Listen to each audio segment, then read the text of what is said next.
या समाजाने जरी तुला त्रास दिला असेल तरी मी आणि सावित्री करू ना तुझा सांभाळ. चल माझ्यासोबत माझ्या घरी चल. चल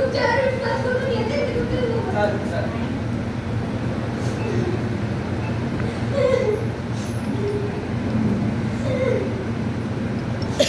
अगं हे सावित्री बघ आपल्या घरी कोण आला आहे.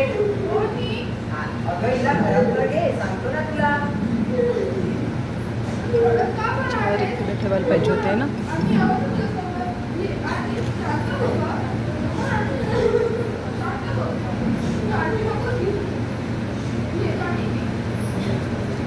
तिचा माईक घेऊन गेला पाहिजे होता मॅडम.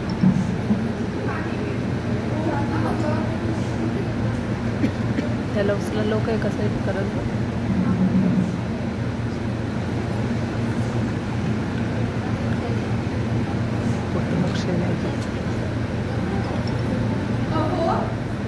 काशीबाई अगं ही आत्महत्या करायला निघाली होती. हो का?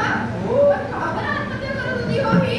अगं ही काशी हिचं लहान ह्या समाजाच्या प्रथेनुसार हिचं लहान वयातच लग्न लावून दिलं गेलं आणि ही गरोदर झाली.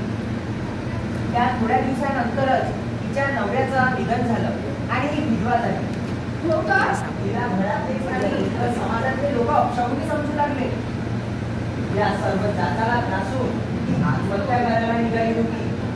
म्हणून मी तिला थांबवलं आणि सोबत आणलं. हो खरंच खूप चांगले केले तुम्ही. काशीला आपल्या घरी आणले. पण समाजात अशी कितीतरी विधवा आणि गरोदर मुली असेल ना हो ज्यांच्यावर हा समाज अपशकुनी आणि त्याचा छळ करत असेल. आपण अशा मुलींसाठी काही केलं पाहिजे ना. हो हो माझ्या पण डोक्यात असाच विचार येत आहे. अशा मुलींना आपण आपल्या घरी आश्रय देऊ. हो मी उद्याच वृत्तपत्रात जाहिरात देतो की अशा ज्या मुली गरोदर झाल्या असेल त्यांचा सांभाळ करणारा कोणी नसेल अशा मुलींना आम्ही आमच्या घरी आश्रय देऊ. हो मी आहे तुमच्या सोबत. हो आपण त्यांच्यासाठी बाल हत्या प्रतिबंधक गृह सुरू करू. आपण त्यांच्यासाठी गृह सुरू करू. हो माझी खूप भरली नाही तर या समाजाने माझ्याकडे वाईट दृष्टीने पाहिले हो. मी या समाजाला माझे मूल समजले होते. माझ्या डोक्यात एक विचार येत आहे. आपण काशीच्या मुलांना दत्तक घ्यायचं का? हो हो आपण अशा मुलांसाठी आपण अनाथ आश्रम सुद्धा सुरू करू. हो मी आहे तुझ्यासोबत. ज्यांना आपलं बाळ हवं असेल ते सोबत घेऊन जाऊ शकतात.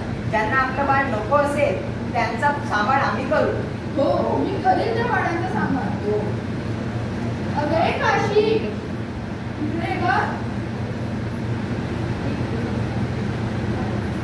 अगं तू काळजी घेऊ नकोस.